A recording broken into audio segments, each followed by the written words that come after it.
열왕기가 이제 열왕기 하가 이제 거의 끝나가는데 열왕기 하가 몇 장까지 있게요? 25장이라고 얘기해 볼까요? 예.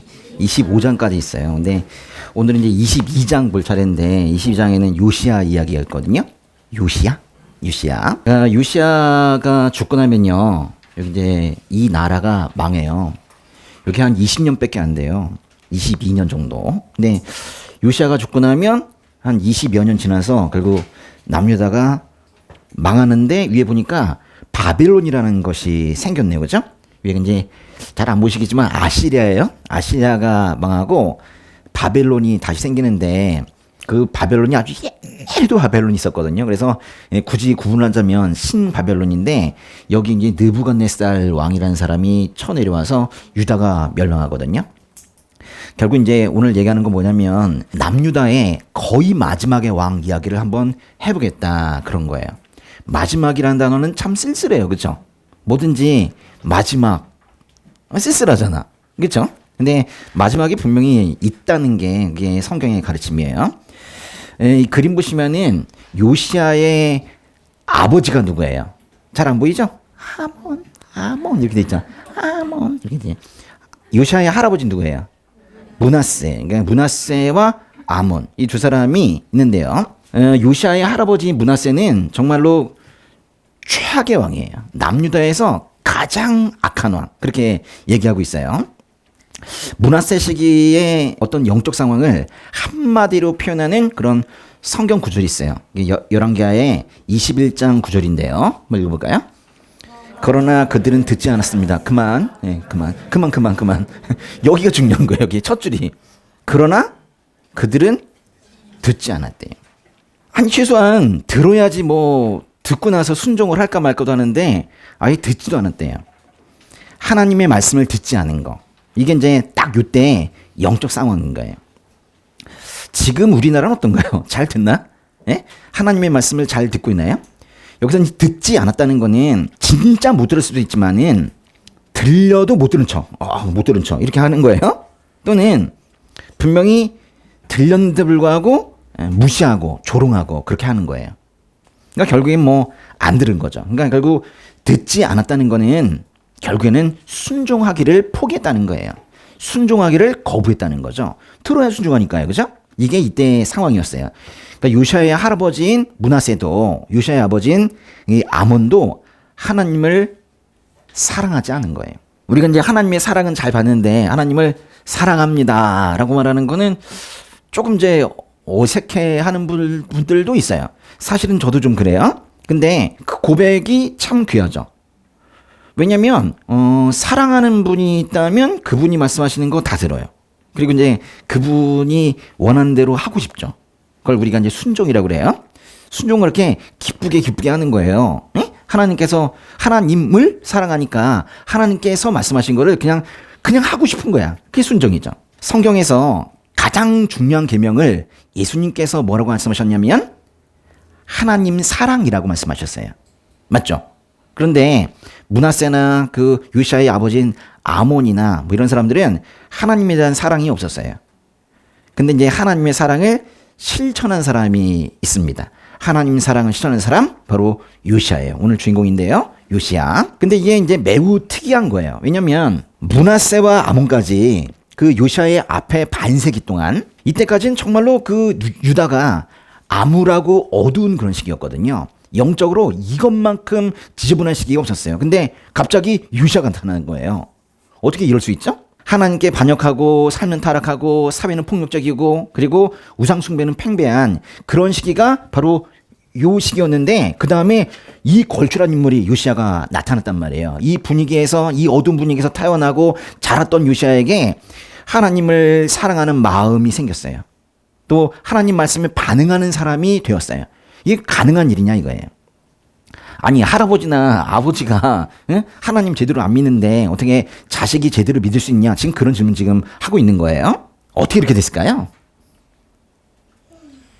이건 뭐 사람이 한 건 아닌 것 같아.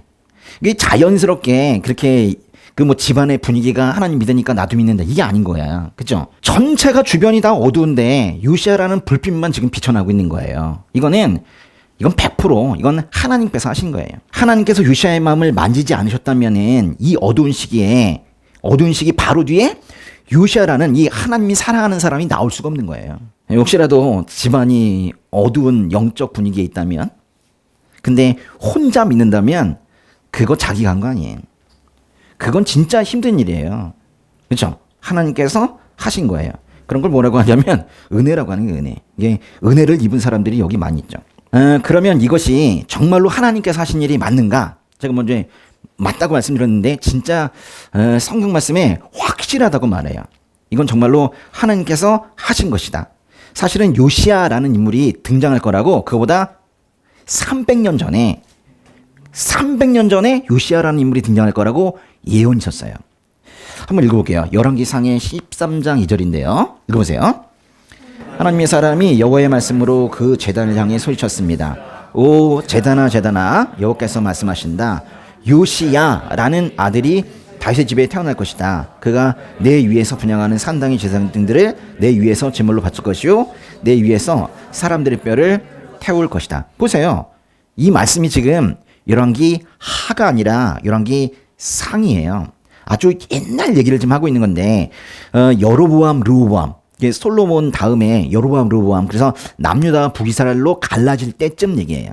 그때 요시야가 다윗의 집에서 나타나서 태어나서 무너져가는 유다를 개혁할 거라고 아주 오래전에 예언이 된 거예요. 결론, 하나님께서 요시야를 계속 기다리고 계셨던 거예요. 300년 동안 요시야라는 이 한 사람을 계속 기다리고 계셨던 거예요. 그럼 이제 그 요시야, 하나님께서 기다렸던 요시야 얘기를 한번 읽어보도록 하겠습니다. 우선 1절과 2절 읽어볼게요. 시작. 요시야는 8세 왕이 돼 예루살렘에서 31년 동안 다스렸습니다. 그의 어머니의 이름은 여디다로 보스가 아다야의 딸입니다. 요시야는 여호와 보시기에 올바른 일을 했고 자기 조상 다윗의 모든 길을 걸었으며 좌로나 우로나 치우치지 않았습니다. 요시야는 몇 살의 왕이 됐대요? 8살. 그죠? 8세 왕이 돼서 31년을 다스렸대요. 아버지인 아몬이 살해됐어요. 사실 신하들의 반역으로 피살됐거든요. 그러니까 갑자기 조그만 애가 왕이 된 거예요. 자연스럽게 된 게 아니라 아빠가 죽어서 어쩔 수 없이 왕이 된 거예요. 아주 영적으로 엉망진창이 된 나라를 이 조그만 8살짜리 꼬맹이가 맡게 된 거예요. 이게 어떻게 합니까, 진짜? 요시야는 근데 여호와 보기에 올바른 일을 했대요. 평가를 또 이렇게 해요. 그리고 자기의 조상 다윗의 모든 길을 걸었다고 평가해요. 다윗의 길을 걸었다는 건 열왕기하에서 아주 칭찬 중에 칭찬입니다. 그러니까 다윗의 길을 걸었다. 이 문구는요, 이런 뜻이에요. 완전히 선하다. 응? 정말 최고다. 뭐 그런 뜻이에요. 유다 왕조를 보시면 완전히 선하다. 즉 다윗의 길을 따랐다라고 하는 사람이 많은 것 같지만 사실 3명밖에 없어요. 누구냐면 3대 아사, 그리고 13대 히스기야, 그리고 16대 지금 요시야예요. 이 아사는 그 조상 다윗 한 것처럼 여호와의 눈앞에 정직하게 행했다고 그랬어요. 히스기야도 비슷하게 다윗이 한 건 모든 것을 따라서 여호와 보시기에 정직한 일을 행했다고 그랬어요. 근데 지금 오늘의 주인공 요시야도 다윗의 모든 길을 걸었다라고 표현해요. 다윗과 비교하는 게 이 세 사람밖에 없다고요. 누구라고요? 아사, 히스기야, 요시야. 이 세 사람밖에 없어요. 그리고 2절 끝에 보니까 야 정말 대단하다. 요시야는 한번 읽어보세요. 좌로나 우로나 치우치지 않았대요. 이게 뭔 뜻일까요? 좌로나 우로나 치우치지 않았대요. 이거는 다윗의 길을 걸어갔다는 말만큼이나 아주 극찬 중의 극찬이에요. 사실 이게 이제 신명기에 나오는 말씀인데, 신명기 17장에 보면 제대로 된 왕이 되려면 어떤 조건을 가지고 있어야 되는가에 대해서 하나님께서 말씀하시거든요. 근데 하나님께서 왕은 이래야 된다라는 말씀 중에 하나가 신명기 17장 20절인데요. 자기 형제를 업신여기거나 율법에서 오른쪽이나 왼쪽으로 치우치는 일이 없게 하라라고 말씀하셨는데, 그렇게 좌우로 치우치는 일이 없는 사람이 왕이 돼야 된다라고 하나님께서 말씀하셨는데 그게 요시야야. 그러니까 요시야가 지금 딱 그 말을 들은 거예요. 사실은 신명기에 이 말씀이 나오고 그 뒤로 한 번도, 심지어 다윗도 이런 칭찬을 받아본 적이 없어요. 근데 요시야를 두고 하나님께서 말씀하시는 거예요. 좌로나 우로나 치우침이 없다. 생각해보면 다윗도 치우친 적이 있었죠. 밧세바를 간음했는데 이게 다른 말로 하면 치우쳤다는 게 바른 길을 가다가 옆으로 샌 거예요. 그래가지고 결국 죄지었다는 얘기거든요. 그리고 히스기야도 사실은 좌우로 치우친 적이 많았죠. 심지어는 저 바벨론에서 사신들이 오니까 여기 봐라 이러면서 자기 보물창고 보여주고 자랑하고 막 그랬잖아요. 그런데 요시야는 그러지 않았어요. 그러니까 좌로나 우로 치우치지 않았대요. 정말로 아무리 찾아봐도 잘못한 게 없어. 요시야만한 사람이 없는 거예요. 그런데 로마서에도 보면 의인은 없으니 하나도 없다 그랬거든요. 아니 요시야가 의인처럼 지금 기술이 됐는데 분명히 의인이 없대. 사람이 이렇게 좌우로 치우치지 않고 그 순종의 길만 쭉 따라갈 수 있나요? 살 쉽지 않은데 하나님의 은혜가 아니고서는 본질상 진노의 자식인 사람이 이렇게 살 수가 없는 거예요. 지금 이게 계속 지금 말하고 있는 게 뭐냐면 정말 은혜를 엄청 받은 사람이구나 이런 뜻이에요. 요시야는. 요시야가 뭐 잘나가지고 제대로 된 길을 걸어가고 제대로 된 길을 걸어가면서 좌우로 치우치지 않는 균형을 지키고 그랬냐? 아니에요. 그 좌우로 치우치지 않는 균형을 지키는 그것도 다 하나님의 은혜란 말이에요. 여러분들이 정말로 쓰러질 뻔하다가 다시 서게 된 건 여러분의 의지가 아니란 말이에요. 근데 감사 기도를 그때 드려야 되는 거예요. 이사야서에 보면 이런 말이 있거든요. 너희가 오른쪽으로나 왼쪽으로나 벗어나려 하기만 하면 뒤에서 너희 귀에 들려줄 것이다. 이 길이다. 이쪽으로 걸어라. 하나님께서 우리를 계속 인도하신다는 거예요. 이렇게 바른 길로. 근데 이 말씀처럼 하나님께서 요시야의 삶에 늘 함께 하시면서 좌우로 치우치지 않도록 하나님의 길을 벗어나지 않도록 인도하신 것입니다. 결론 부럽다. 너무 부러운 거예요. 이렇게 살면 너무 좋잖아요. 그렇죠? 아니 전 다윗도 부럽지가 않아요. 근데 이 사람은 진짜 부러운 것 같아. 어떻게 이렇게 살 수가 있죠? 아이고 참 대단한 사람인 것 같은데 계속 읽어봅시다. 요시야 얘기 더 읽어보겠습니다. 3절에서 7절까지 읽어볼게요. 요시야 왕 18년에 요시야는 무술람의 손자이며 아살리아의 아들인 서기관 사반을 여호와의 성전으로 보내며 말했습니다. 대제사장 hil기야에게 가서 여호와의 성전에 바친 은 곧 문지기들이 백성들에게서 받아 모아 놓은 것을 세워라.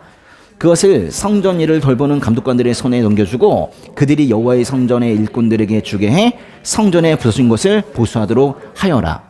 목수와 건축가 미장공들에게 주고 성전 보수를 위해 쓸 목재와 다듬은 돌을 사도록 하여라. 그러나 그들에게 맡긴 은혜 사용에 대해 회개할 필요는 없다. 그들이 성실하게 일하기 때문이다. 요시야 왕 18년이면 요시야가 8살에 왕이 됐으니까 18년 차면 26살이 된 거죠. 26살이 된 그 요시야. 이때 이제 요시야가 서기관 사반이라는 사람을 불러서 사반을 불러가지고 대제사장 hil기야에게 보냈어요. 사반을 hil기야에게 성전에 있는 대제사장 hil기야에게 보냈대요. 그러면서 말했어요. 성전에 그 백성들이 바친 헌금이 있는데 그걸 다 모으라는 거예요. 모아서 성전 보수하는 데 쓰도록 하라. 근데 그러면서 성전 보수하는 데 쓰는 제목을 구하고 성전 보수하는 사람들의 급여를 주고 오로지 성전 보수하는 데만 써라. 근데 회계는 할 필요가 없다. 회계장부 쓸 필요가 없다. 난 그냥 믿는다. 이런 거예요. 왜 요시야가 성전을 26살에 수리했을까요? 성전을 수리한다는 건 그래요. 뭐 지금으로 치면 교회 예배당을 수리하는 거나 마찬가지입니다. 근데 성전, 우리 그 성경에 보면 우리 이 몸을 성령의 전이라고 하거든요. 결국 성전의 수리는요. 여기서 예배의 회복을 말하는 거예요. 예배 회복. 예배를 회복하여라. 뭐 이런 뜻이에요. 할아버지 므낫세와 아버지 아몬의 재위기간 동안에 예배가 완전히 무너진 거예요. 그러니까 이거를 완전히 무너져 있는 성전, 완전히 무너져 있는 예배, 이거를 보면서 요시야가 너무 가슴이 아픈 거예요. 사실 코로나 기간 동안에 제가 좀 그랬어요. 와, 정말 이렇게 무너지나? 뭐 이런 생각이 좀 들었죠. 지금으로 치면은 예배당에 먼지가 가득하고 막 예배당 그 벽에 금이가 있고 뭐 그런 거예요. 그래서 그것을 수리하라 그렇게 얘기한 거예요. 사실은 그런 건물뿐만이 아니라 사람들의 예배가 예배 같지 않은 거예요. 그래가지고 회복하라 그렇게 지금 얘기한 거죠. 우리가 예배를 회복해야 됩니다. 이거는 뭐 코로나 이후여서 말씀드리는 게 아니라 이건 늘 우리가 가지고 있는 과제인데 예배를 회복해야지, 삶에서 예배가 회복돼야지 다른 것도 회복이 돼요. 문제를 먼저 해결하려고 노력하지 마시고 예배를 먼저 회복하세요. 그러면 하나님께서 그 문제를 해결해 주신단 말이에요. 순서가 있어요. 내가 문제를 스스로 해결하려고 하면 절대 안 되거든요. 근데 예배를 회복하면 하나님께서 그 문제에 손을 대신단 말이에요.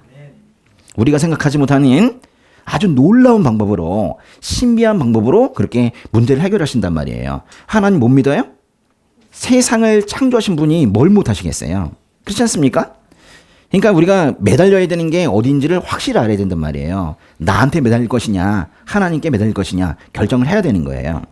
요시아가 그랬던 것처럼 우리 마음속의 성전을 다시 보수해야 되는 거예요. 그런데 사실 요시아가 26살에 처음으로 종교개혁한 건 아니에요. 지금 이 11개는 그렇게 나와 있지만은 사실 요시아 얘기를 하고 있는 역대하 이야기를 보면 그 전에 이미 하고 있었어요. 역대하 이야기 한번 볼까요? 역대하 34장 3절 한번 읽어보세요. 그가 다스린 지 8년 되던 아직 어릴 때 요시아는 그의 조상 다윗의 하나님을 찾았습니다. 그가 다스리던 12년에 그는 유다와 예루살렘에서 산당과 아세라당과 조각해 만든 우상들과 부 만든 형상들을 없앴습니다. 요시아는 8년째, 그러니까 16살이죠. 8 더하기 8, 16살에 하나님을 찾았대요. 야, 이거 뭐 구체적으로 표현하지 않았는데 정말로 가슴 뜨거운 표현이죠. 하나님을 찾았대요. 16살에. 지금 16살이면 지금 우리는 고등학생인가요? 중3? 중3? 그때쯤에 청소년이라고 불리던 그때쯤에 하나님을 찾았대요. 와.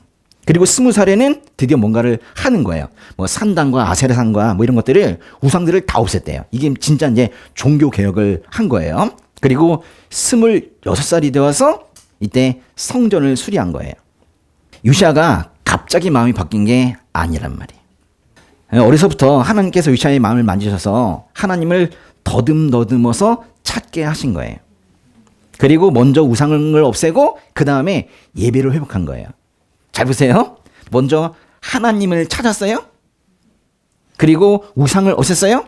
자기 몸과 자기 주변에 있는 더러운 것들을 일단 없앴어요. 버릴 걸 버렸어요.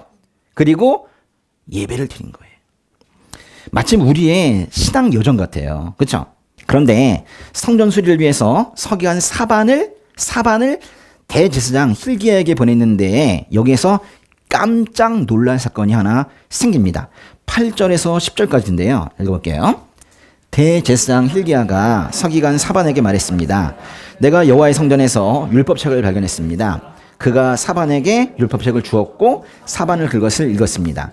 그러고 나서 서기관 사반은 왕께 가서 보고했습니다. 왕의 관리들이 여호와의 성전에 있는 은을 모아서 성전 일을 하는 감독들에게 맡겼습니다. 그러고 나서 서기관 사반은 왕에게 제사장 hil기야가 책을 한 권 주었습니다. 책 한 권을 줬습니다. 하고 왕 앞에서 그것을 읽었습니다. 대제사장 hil기야가 말해요. 내가 여호와의 성전에서 율법책을 발견했습니다. 뭔가 발견했다면서 사반에게 지금 말하고 있어요. 왕이 사반을 대제사장에게 보냈는데 제사장이 지금 성전에서 율법책을 발견했습니다. 라고 말하는 거예요.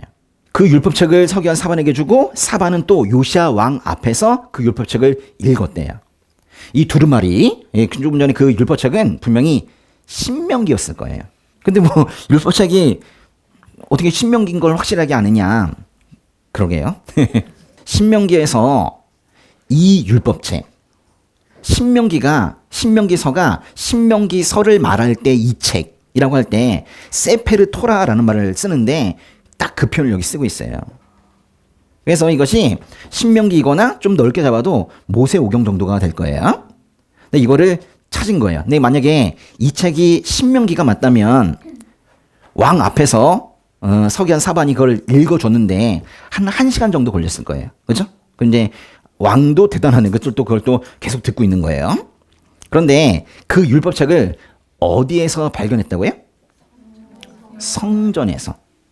역대하에 보면 제사장 hil기야가 성전에 들어가 들여진 돈을 꺼내고 있을 때 율법책을 발견했다고 그랬어요. 그러니까 좀 더 역대하가 자세하게 설명하고 있는데 중요한 건 이거죠. 뭐 헌금함에서 발견했다. 뭐 이런 얘기예요. 근데 뭐 성전이든 헌금함이든 거기서 발견한 게 지금 놀랍다고 얘기하는데 이게 그만큼 오랫동안 잊혀져 있었다는 거예요. 므낫세 그 암흑 기간 동안에 그 반세기 동안 사람들은 성경을 읽지 않았다는 거예요. 하나님의 말씀을 듣지 않고 살았다는 거예요. 그 오랜 기간 동안. 더 놀라운 건 뭐냐면 성전에서 율법책이 발견이 됐는데 그걸 보고 대제사장도 화들짝 놀라고 심지어는 왕도 놀라고 그리고 지금 현대의 설교들도 엄청난 사건입니다 이러면서 같이 놀라고 있다는 게 더 놀라운 거예요. 생각해 보시면 성전에서 율법책이 발견되는 게 놀랄 일입니까? 아니잖아요. 지금 다들 뭐 엄청난 일이 생겼다 이렇게 하고 있지만 너무 당연한 얘기를 하고 있는 거예요. 그죠? 아니 그럼 성경이 교회에서 발견되지 어디서 발견되겠어요? 그렇지 않습니까? 지금 그 얘기잖아요. 그러니까 지금 그 정도로 지금 예배가 무너져 있었다 그런 얘기를 하는 거예요. 성경이 없는 교회 지금 그걸 얘기하고 있는 거예요. 율법책은 서기관 사반이 그것을 요시야 왕 앞에서 읽었는데요. 제가 지금 사반이라는 이름을 계속 얘기하고 있는데 이 사반이라는 이름을 좀 기억해둬도 괜찮아. 사반의 집안이 좀 나름 괜찮은 집안이에요. 사반. 아직 읽지는 않으셨지만은 그 다음에 그 12절에 보면 사반의 아들 이름이 나오거든요. 사반의 아들 이름이 바로 아이감입니다. 아이감. 이 사람은 나중에 예레미야를 보호해서 예레미야가 죽지 않게 하는 사람이에요. 하나님의 예언자 예레미야를 보호한 사람. 또 열왕기의 마지막을 보면 아이감의 아들 그달리아라는 사람이 있는데 그달리아는 유다가 멸망을 완전히 한 이후에 유다의 총독이 돼요. 그래가지고 예레미야를 또 보살핍니다. 이 집안이 다 예레미야 예언자를 보살펴요. 또 사반의 또 다른 아들 그 엘라사를 보면요. 엘라사는 바벨론에 있는 포로들에게 예레미야의 편지를 전달하는 역할을 맡아요. 또 사반의 또 다른 아들 그마랴라는 사람은 그 예레미야의 동역자 바룩이라는 사람이 있거든요. 바룩이 백성들에게 예레미야의 두루마리를 읽어줄 때 그 장소 있죠. 그거를 제공한 사람이에요. 그리고 이때 그마랴의 아들 미가야도 그 얘기를 또 같이 들어요. 예레미야의 얘기를 예레미야가 쓴 걸 바룩이 읽은 걸 다 들어요. 또 이 당시에 성경을 칼로 잘라서 화롯불에 넣은 사람이 있거든요. 지금 요시야는 오히려 말씀을 아주 귀하게 였는데 그 다음에 여호야김이라는 사람이 나오는데 여호야김이 이 성경을 잘라가지고 불에 넣는데 그때 그거를 말린 사람 중에 또 한 명이 그마랴예요. 이게 지금 제가 말씀드린 거는 다 성경책에 나오는 거예요. 이 사반의 집안 이야기가 얼마나 많이 나오는지 몰라요. 예레미야서와 열왕기 상하에 많이 나와요. 대단한 믿음의 집안이에요. 제가 자주 믿음의 명가 되게 하여 주시옵소서 그런데 이 집이 진짜 믿음의 명가인 것 같아요. 여러분 다 믿음의 명가 되시기 바랍니다. 네. 사반이 왕 앞에서 율법책을 읽었더니 왕의 반응이 어떻대요? 11절부터 13절까지 한번 읽어볼게요. 왕은 율법책에 있는 말씀을 듣고 자기 옷을 찢었습니다. 왕은 제사장 hil기야와 사반의 아들 아이감과 미가의 아들 악볼과 스기관 사반과 왕시종 아사야에게 이렇게 명령을 내렸습니다. 가서 나와 백성들과 온 유다를 위해 지금 발견된 이 책의 말씀에 대해 여호와께 여쭈라. 우리 조상들이 이 책의 말씀들을 지키지 않고 우리의 간에 기록된 모든 것에 따라 행동하지 않았기 때문에 여호와께서 우리에게 크게 진노하신 것이다. 쭉 듣고 났더니 요시야 왕이 듣고 났더니 야 정말 심각한 것 같아요. 그래서 요시야 왕이 율법책에 있는 말씀을 듣고는 자기 옷을 찢었대요. 왕이 옷을 찢었대요. 너무 괴로운 거예요.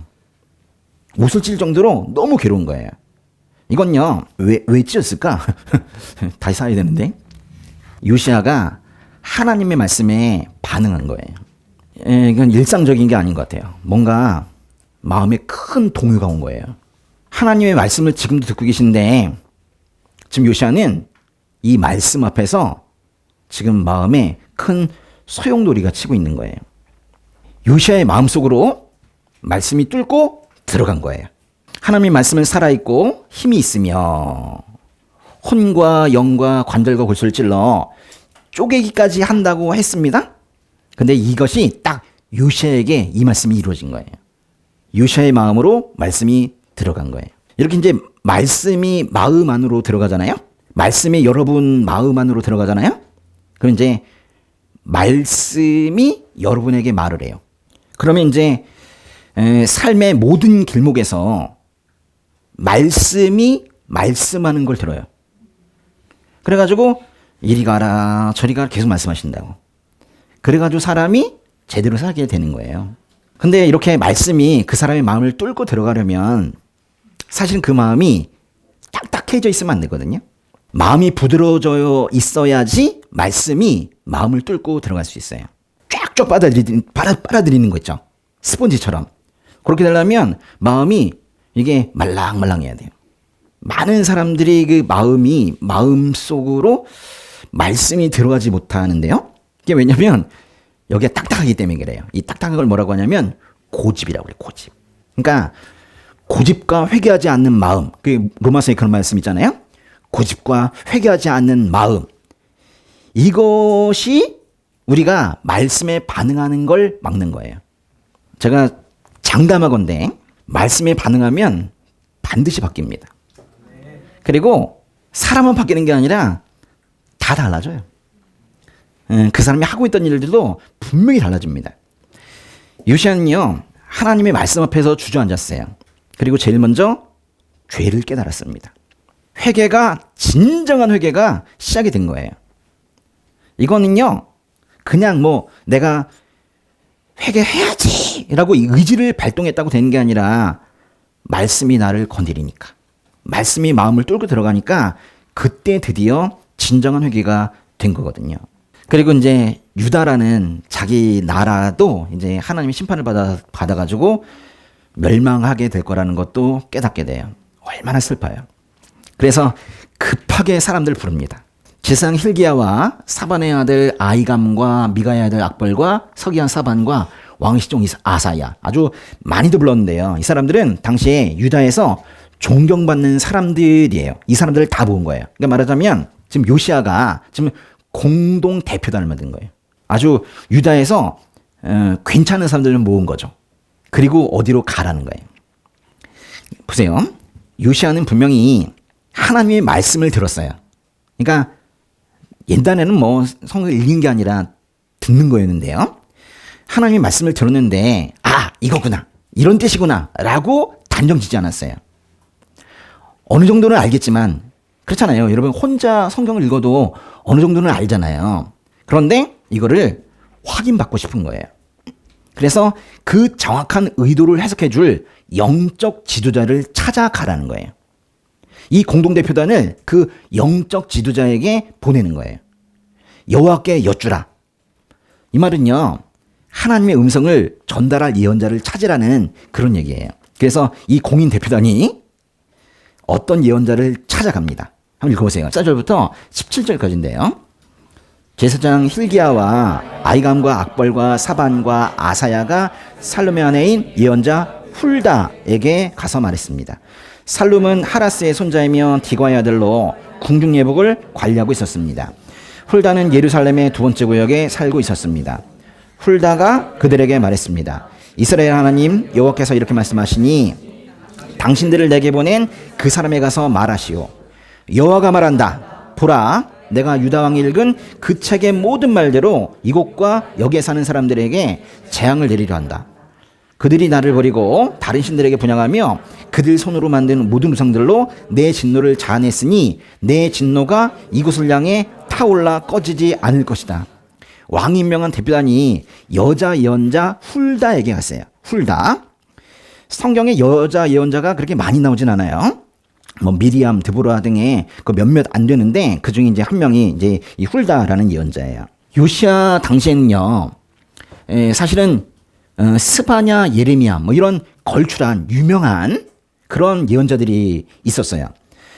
지난번에 말씀드렸듯이 므낫세 기간 동안에는 이사야도 예레미야도 없었어요. 이사야가 므낫세 초반에 있었지만 이사야를 죽여버렸거든요. 그리고 하나님과의 소통의 통로를 아예 차단해버린 그 사람이 바로 므낫세였단 말이에요. 근데 요시아 때부터 슬슬 다시 예언자들이 나온다는 건 뭔 뜻이냐면 하나님께서 보내셨다는 거예요. 요시아에 대한 기대가 있는 거예요. 그래서 특별히 스바냐나 예레미야를 통해서 하나님의 음성을 들려주면 그 음성에 요시아가 반응할 거라고 기대하고 계신 거예요.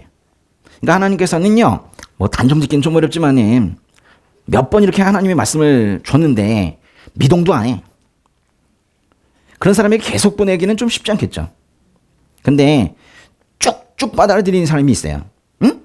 하나님의 말씀을 마음으로 받아들이고 변하고 유동치고 그런 사람이 있단 말이에요. 그런 사람들에게는 계속 부으시는 거죠.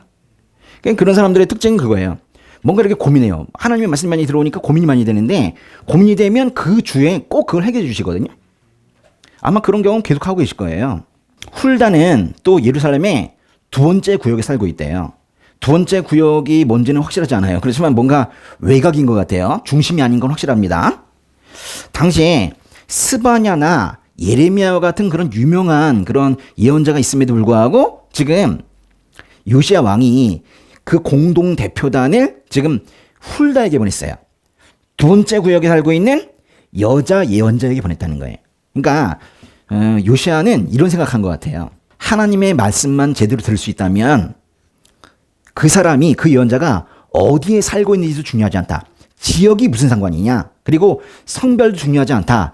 하나님의 말씀만 제대로 전한다면 이렇게 생각한 거예요. 그래서 훌다에게 보낸 거예요. 그런데 훌다가 하나님의 말씀을 대언하면서 뭐라고 그래요? 유다에 재앙을 내리려고 한다. 사실 요시아는 좀 이걸 알고 있었는데 막상 이제 확인을 받으니까 얼마나 슬픈지 몰라요. 또 우상숭배 때문에 하나님께서 진노하셨다는 거예요. 결국 우상숭배 때문에 유다가 망한다라는 얘기를 듣고 온 거예요. 그러니까 어느 한 사람만의 문제가 아니라 이 나라 전체가 그 모양이에요. 나라 전체가 하나님을 거역하고 범죄했기 때문에 재앙을 내리시겠다고 지금 하나님께서 말씀하시는 거예요. 그런데 마지막에 보니까 나라 전체가 아니라 요시아에게만 개인적으로 주시는 말씀이 따로 있어요. 18절에서 20절까지인데요. 이게 끝입니다.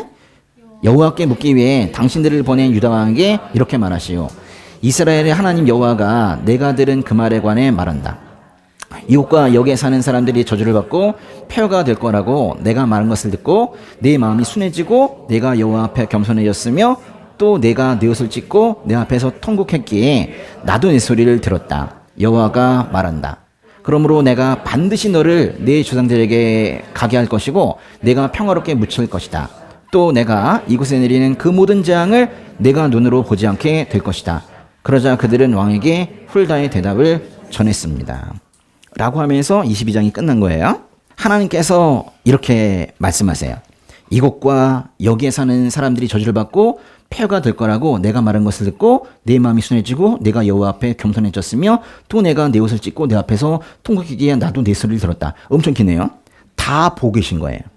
그러니까 요시아가 한 행동과 그 마음 상태를 다 보고 계신 거예요.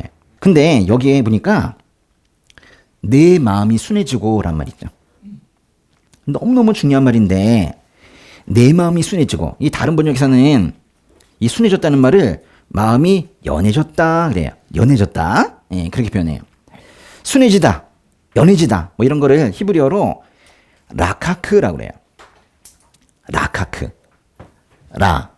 이게 리을이고요. 이게 아야. 라카크. 라카크. 이게 하나님 말씀에 반응하느냐 반응하지 못하느냐의 기준이 되는 거예요. 마음이 부드러운 사람이, 마음이 연한 사람이 하나님의 말씀에도 반응할 수 있는 거예요. 고집이 있으면 절대로 하나님 말씀에 반응할 수 없어요. 고집 가지고 하나님의 말씀을 100번 묵상한들, 설교를 100번 들은들 뭔 소용이 있겠어요. 자기 고집을 내려놔야 돼요. 라카크. 이게 마음이 부드러워져야 된대요. 그러면 그 사람 전체가 인생이 변해요. 제가 오늘 이거 두 번 말씀드립니다. 그죠? 내가 뭘 걸 수는 없어요. 그죠? 이 죄인의 뭐를 걸 수는 없는데 제가 진짜 모든 것을 걸어서 말씀드릴 수 있어요. 말씀이 마음을 통과하게 되고 진정으로 그 사람이 마음이 말씀을 받아들이게 되면 말씀이 그 사람에게 말씀하기 때문에 그 사람이 변하고 그 주변도 다 변한다고요. 그러니까 불평불만하고 살지 마세요. 왜 일이 잘 안 되는가? 뻔해요. 다른 사람들은 잘 모르겠어요. 근데 그리스도인들에게는 이유는 뻔해요. 대답을 하지 않겠습니다? 그 이유는 다 아시잖아요. 그죠? 먼저 그의 나라와 그의 의를 구해야 되는 거예요. 순서가 있는 게 순서가 먼저라잖아. 그죠? 그러니까 예배 회복이 먼저고 하나님을 구하고 찾는 게 먼저고 그래야지 우리가 사는 거예요. 왜 나는 변하지 않을까? 왜 하나님께서는 나를 사용하지 않으실까? 마음이 딱딱해서 그래요. 자기 고집이 너무 세서 그런 거예요. 그러니까 하나님의 말씀에 요시아처럼 반응할 수 있어야 되는 거예요. 좀 요시아를 보면서 너무 가슴이 뜨거워져야 되는 거예요. 야, 저 사람 어떻게 듣자마자, 신명기 말씀을 듣자마자 바로 눈물 흘리고 바로 옷을 찢고 회개하고 그렇게 되냐 이거예요. 그래서인지 하나님께서는 말씀에 반응한 요시아에게 내가 이곳에 내리는 그 모든 재앙을 내가 눈으로는 보지 않게 될 것이다 라고 말씀하셨어요. 이거는 이제 요시아가 살아있을 동안에는 유다가 멸망하지 않는다 뭐 그런 뜻인데요. 결국 요시아가 죽고 그리고 나중에 유다가 이렇게 멸망을 해요. 맞는데요? 그렇죠? 요시아가 죽고 20여 년 지나서 바벨론에 의해서 유다가 멸망을 하는데 좀 이상한 것 같아요. 여태까지 요시아 칭찬을 했잖아요. 그죠? 근데 왜 유다가 멸망을 하지? 왜 하나님께서는 유다라는 나라에 내리시는 재앙과 요시아에게 주시는 복을 구분하는 것일까요? 더 쉽게 말씀드리면 이런 거예요. 요시아가 이렇게까지 애를 쓰고 있는데 왜 유다를 망하게 하시냐 이거예요. 그림 보시면은 요시아 후반기부터 하나님께서는 이미 바벨론을 키우고 계셨어요. 그리고 그 바벨론이 유다를 칩니다. 요시아가 살아있을 때 이미 하나님께서는 유다를 멸망시킬 것을 확정 지으시고 유다를 징계하실 채찍을 만들고 계셨던 거예요. 아니 지금 요시아가 정말 가슴을 쥐어뜯는 회개를 했는데 왜 유다가 멸망하냐고요. 요시아를 봐서라도 유다를 살려주셔야 되는 거 아닙니까?